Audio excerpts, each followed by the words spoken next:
Welcome to Limitless. I'm Cliff Brooks, the founder and creator.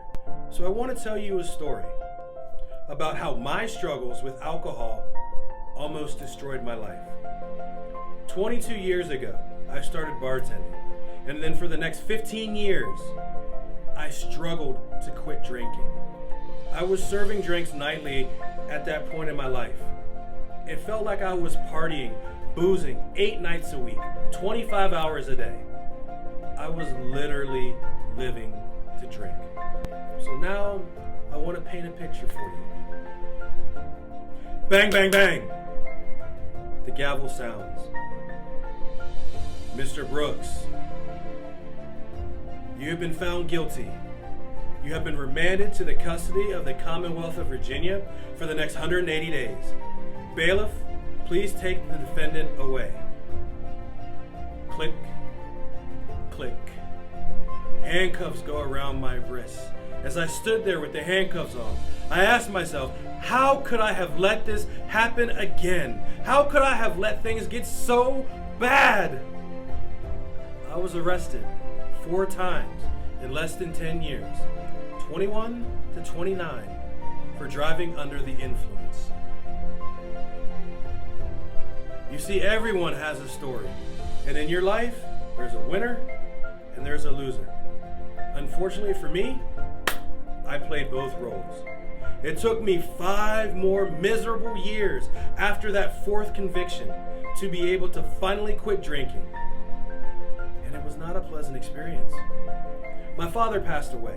He died from a stroke, and that destroyed my entire world. That was my breaking point. I voyaged into the bottom of so many bottles, and I was a mess for an entire year. I was running away from my pain. I finally realized I had to do something. I had to make a change, or I was going to drink myself to death.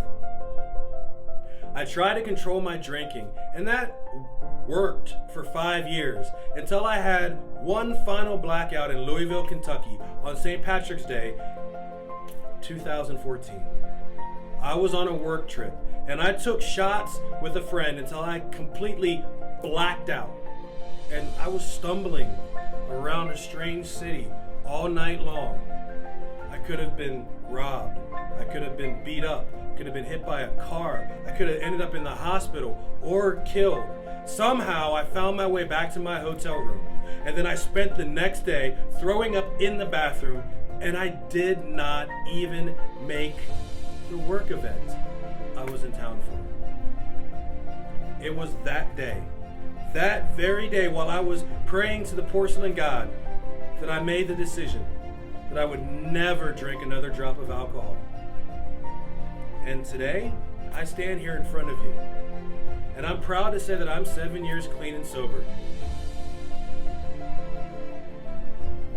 This is what has caused me to dedicate my life to helping fellow entrepreneurs like you. And I had to start with myself. I truly believe that you must go through the ups and the downs in our lives. And at the same time, you may not understand why you're going through them. But we must believe that when we look back and trust that things happened the only way that they could have, for the pieces to fit together the only way that they would, in a way that could benefit us. For me, I now realize I had to be my own worst enemy, to put myself through my own personal hell, to be humbled enough to find a mentor, to be able to learn from that mentor, and then have my life come full circle so that now I can mentor others.